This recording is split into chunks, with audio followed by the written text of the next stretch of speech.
far as coffee goes, to most of us it's just something we start the day with.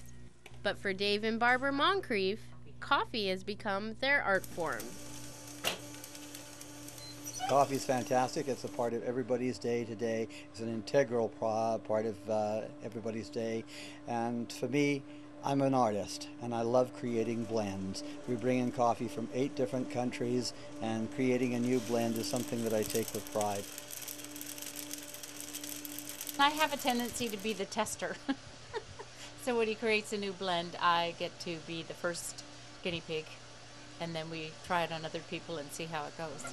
There's a few coffees that I personally haven't enjoyed, but when we've tried them on other people, they've come back and said they really like them. So I'm not the be-all and end-all of the decision-making process, because I'm only one person. I tend to lean more towards what they call a sweet coffee.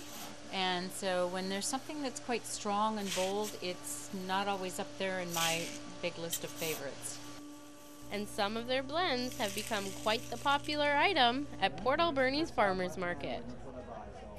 We roast to order or per event, which means to say when our customers get coffee, it's never more than a few days since it was in the original raw bean form. I've done more medium blends than dark blends, but a number of the blends such as Dragon's Tooth, Bulldog Bite are extremely popular.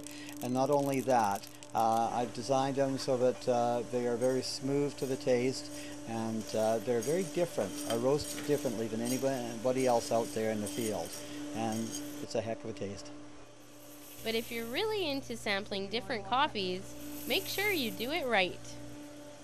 They call it cupping, and the way you do it is you have a small sample cup of your coffee, and you actually just use a teaspoon. This is the real way to do it.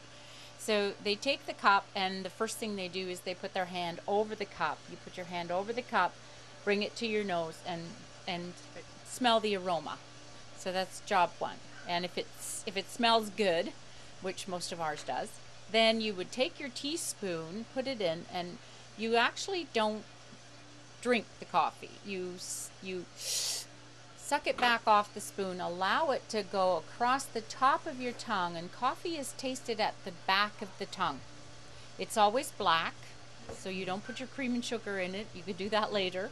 And you then will pick up more of the subtle nuances of the different flavors that the individual beans will provide to that cup of coffee. If you'd like to sample some locally roasted coffee, head down to the farmers market at the Harbor Quay on Saturday mornings. In Port Alberni, for Shaw TV, I'm Jenny Fortin.